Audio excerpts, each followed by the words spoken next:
ದೀಪಕ್ ದೀಪನ ಜೊತೆ ಮಧುಪುರ ಅನ್ನುವ ಹಳ್ಳಿಯಲ್ಲಿ ಇರ್ತಿದ್ದ. ದೀಪಕ್ ಹತ್ರ ಹೇಳ್ಕೊಳ್ಳೋದಕ್ಕೇನೋ ತುಂಬಾ ದೊಡ್ಡ ಜಮೀನಿತ್ತು. ಆದ್ರೆ ಅವನ ಮುಕ್ಕಾಲ್ ಭಾಗದಷ್ಟು ಜಮೀನು ಸೇಟು ಹತ್ರ ಅಡ ಇಟ್ಟಿದ್ದ. ಉಳ್ದಿರೋ ಸ್ವಲ್ಪ ಜಮೀನಲ್ಲೇ ದೀಪಕ್ ಮತ್ತೆ ದೀಪ ಬೆಳೆ ಬೆಳೆದು ಕಷ್ಟಪಟ್ಟು ಅವ್ರ ಜೀವನನ ಸಾಗಿಸ್ಕೊಳ್ತಾ ಇದ್ರು. ಹೀಗೆ ದಿನಗಳು ಕಳೀತಾ ಇರುತ್ತೆ. ಆದ್ರೆ ಅಚಾನಕ್ ಆಗಿ ಹಳ್ಳಿಯಲ್ಲಿ ಬರಗಾಲ ಬಂದಿದ್ರಿಂದಾಗಿ ಜಮೀನಲ್ಲಿ ಒಂದೇ ಒಂದ್ ಬೆಳೆ ಕೂಡ ಬೆಳೆಯಕ್ಕಾಗ್ತಿರಲ್ಲ. ಇವಾಗ ಏನ್ ಮಾಡೋದು? ಹಸುವಿನಿಂದ ಸಾಯ್ತೀವಿ.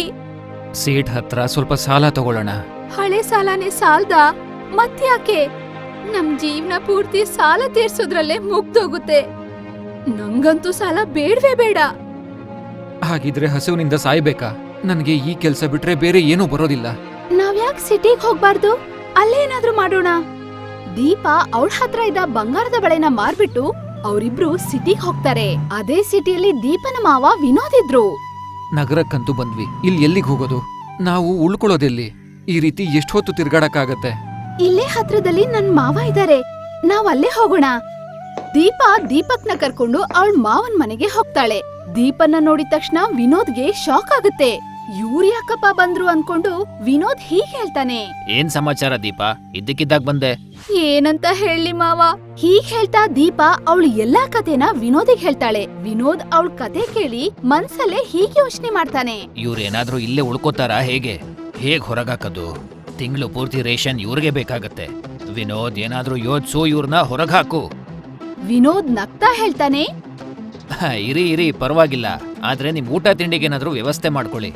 ಹೀಗ್ ಹೇಳಿ ವಿನೋದ್ ಅವನ್ ಕೆಲ್ಸಕ್ಕೆ ಹೊರಟೋಗ್ತಾನೆ. ಅವನ್ ಮಾತಿಂದ ದೀಪನ್ ಮನ್ಸಿಗೆ ತುಂಬಾ ನೋವಾಗುತ್ತೆ. ಅವಳು ಅಳ್ತಾ ದೀಪಕ್ಗೆ ಹೀಗ್ ಹೇಳ್ತಾಳೆ, ನಮ್ ಹಣೆ ಬರ ಸರಿ ಇಲ್ದಿದ್ರೆ ನಮ್ಮವ್ರು ಕೂಡ ಸಹಾಯ ಮಾಡಲ್ಲ. ನಾವೆಲ್ಲಿರೋದ್ ಬೇಡ.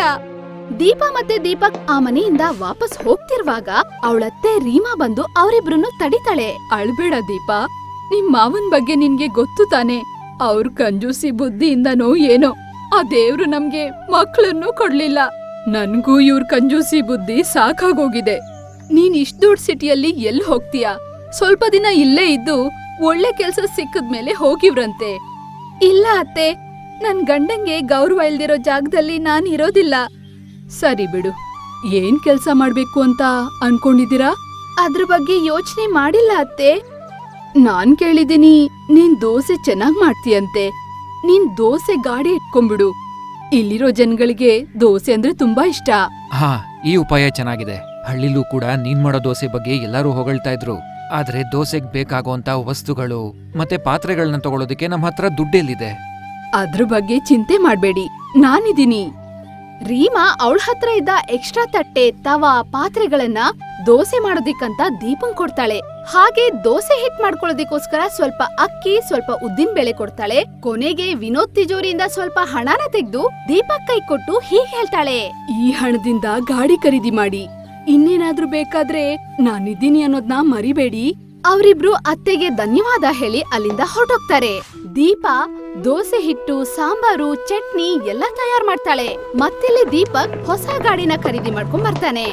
ಸಾಯಂಕಾಲದಷ್ಟೊತ್ತಿಗೆ ಅವರು ದೋಸೆ ಗಾಡಿನ ರಸ್ತೆ ಬದಿಯಲ್ಲಿ ಹಾಕ್ತಾರೆ. ದೀಪ ಮಾಡಿದ ದೋಸೆ ಎಷ್ಟು ರುಚಿಯಾಗಿರ್ತಿತ್ತು ಅಂದ್ರೆ ಮಾಡ್ತಾ ಇದ್ದ ಹಾಗೆ ಎಲ್ಲಾ ದೋಸೆನೂ ಖಾಲಿ ಆಗ್ಬಿಡ್ತಿತ್ತು. ಮೊದಲನೇ ದಿನನೇ ಎಷ್ಟೊಂದ್ ವ್ಯಾಪಾರ ಆಯ್ತು ಅಲ್ವಾ? ಹೀಗೆ ನಡೀತಾ ಹೋದ್ರೆ ಈ ನಗರದಲ್ಲಿ ನಮ್ ಜೀವನ ಶುರು ಮಾಡ್ಬೋದು. ಇದೆಲ್ಲ ಆಗಿದ್ದು ಅತ್ತೆ ಮಾಡಿದ ಸಹಾಯದಿಂದ. ಅವ್ರು ಕೊಟ್ಟಿರೋ ದುಡ್ಡನ್ನ ಆದಷ್ಟು ಬೇಗ ವಾಪಸ್ ಕೊಟ್ಬಿಡೋಣ. ಆ ದಿನ ಬಂದ ಹಣದಿಂದ ಅವರೊಂದು ಬಾಡಿಗೆ ಮನೆ ತಗೋತಾರೆ.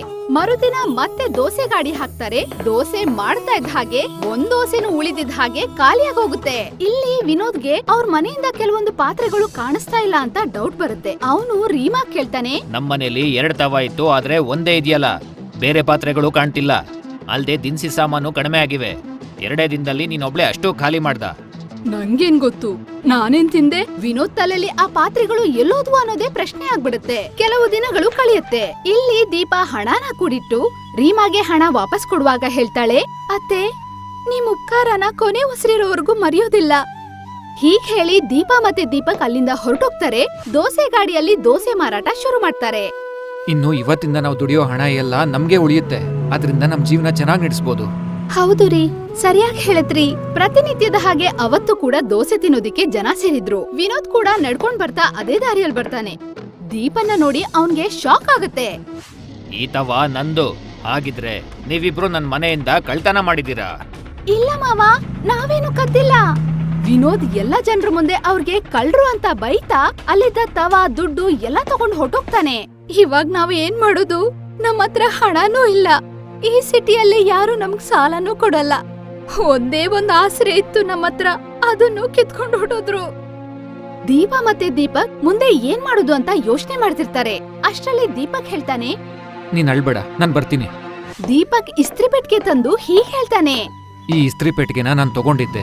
ನೀನ್ ಇದನ್ ಬಳಸಿ ದೋಸೆ ಮಾಡಕ್ ಶುರು ಮಾಡು. ಆಗತ್ತೆ ಅಲ್ವಾ? ಇದ್ರಲ್ಲಿ ದೋಸೆ ಹೇಗಾಗತ್ತೆ? ಆಗತ್ತೆ, ನೀನ್ ಪ್ರಯತ್ನ ಮಾಡ್ ನೋಡು. ದೀಪಾ ಆ ಇಸ್ತ್ರಿ ಪೆಟ್ಟಿಗೆ ಮೇಲೆ ದೋಸೆ ಹಾಕೋದಿಕ್ಕೆ ಶುರು ಮಾಡ್ತಾಳೆ. ಇದನ್ ನೋಡಿ ಮತ್ತಷ್ಟು ಜನ ದೋಸೆ ತಿನ್ನೋದಿಕ್ಕಂತ ಲೈನ್ ಅಲ್ಲಿ ನಿಲ್ತಾರೆ. ಪ್ರತಿನಿತ್ಯಕ್ಕಿಂತ ಅವತ್ತಿನ ವ್ಯಾಪಾರ ಡಬಲ್ ಆಗುತ್ತೆ. ಇಸ್ತ್ರಿ ಪೆಟ್ಟಿಗೆ ಮೇಲೆ ಮಾಡೋ ದೋಸೆ ವಿಚಾರ ಎಲ್ಲಾ ಕಡೆ ಹರಡ್ತಾ ಇರುತ್ತೆ. ಇದರಿಂದಾಗಿ ದೀಪಾ ಮತ್ತೆ ದೀಪಕ್ ತುಂಬಾ ಪ್ರಸಿದ್ಧರಾಗ್ತಿರ್ತಾರೆ. ಒಂದಿನ ಒಬ್ಬ ಕಸ್ಟಮರ್ ಆ ದೋಸೆ ಮಾಡ್ತಿರೋದ್ನ ವಿಡಿಯೋ ಮಾಡ್ಕೋತಾನೆ, ಯೂಟ್ಯೂಬ್ ಅಲ್ಲಿ ಅಪ್ಲೋಡ್ ಮಾಡ್ತಾನೆ. ನೋಡ್ತಿದ್ದ ಹಾಗೆ ದೇಶ ವಿದೇಶಗಳಲ್ಲಿ ಇಸ್ತ್ರಿ ದೋಸೆ ತುಂಬಾನೇ ಪ್ರಸಿದ್ಧವಾಗುತ್ತೆ. ಆ ವಿಡಿಯೋ ನೋಡಿ ಒಬ್ಬ ಬಿಸ್ನೆಸ್ ಮ್ಯಾನ್ ಬಂದು ಅಲ್ಲಿ ದೋಸೆ ತಿಂತಾನೆ. ವಾ ವಾ ವಾ, ಎಂಥ ದೋಸೆ, ಇಂಥ ದೋಸೆ ಇಲ್ಲಿವರೆಗೂ ನಾನ್ ತಿಂದಿರ್ಲಿಲ್ಲ. ನೀವಿಬ್ರು ನನ್ ಜೊತೆ ಸೇರಿ ಕೆಲಸ ಮಾಡ್ಬೋದಾ? ಅದು ಬೇಡ. ನಾನ್ ನಿಮ್ಗೆ ಖಂಡಿತ ಮೋಸ ಮಾಡಲ್ಲ, ನನ್ ಮೇಲೆ ನಂಬಿಕೆ ಇಡಿ. ನಾನೊಂದು ದೋಸಾ ರೆಸ್ಟೋರೆಂಟ್ ಶುರು ಮಾಡ್ತೀನಿ. ದೇಶದ ಎಲ್ಲಾ ಕಡೆ ಅದ್ರ ಬ್ರಾಂಚಸ್ ಇರುತ್ತವೆ. ಅದನ್ನ ನೀವಿಬ್ರೇ ನೋಡ್ಕೋಬೇಕಾಗತ್ತೆ. ಪ್ರಾಫಿಟ್ ಅಲ್ಲಿ ನಾನ್ 40% ಕೊಟ್ರೆ ಸಾಕು. ದೀಪಾ ಇದ್ರಿಂದ ಖುಷಿಯಾಗಿ ಆ ಬಿಸ್ನೆಸ್ ಪ್ರಪೋಸಲ್ ನ ಒಪ್ಕೋತಾಳೆ. ಕೆಲವೇ ದಿನಗಳಲ್ಲಿ ಕೋಟಿಗಟ್ಲೆ ಸಂಪಾದನೆ ಮಾಡಿ ಊರಲ್ಲಿ ಅಡ ಇಟ್ಟಿದ್ದ ಜಮೀನನ್ನ ಬಿಡಿಸ್ಕೋತಾರೆ. ನಂತರ ಊರಲ್ಲೊಂದು ಬ್ರಾಂಚ್ ಓಪನ್ ಮಾಡ್ತಾರೆ. ಕೆಲವೇ ದಿನಗಳಲ್ಲಿ ಆ ಸಿಟಿಯ ಶ್ರೀಮಂತರ ಪಟ್ಟಿಯಲ್ಲಿ ಇವ್ರ ಹೆಸರು ಸೇರ್ಕೊಳ್ಳುತ್ತೆ. ವಿಕಾಸ್ ಅವ್ರ ಏಳಿಗೆನ ನೋಡಿ ಹೊಟ್ಟೆ ಕಿಚ್ಚು ಪಡ್ತಾನೆ ಇರ್ತಾನೆ.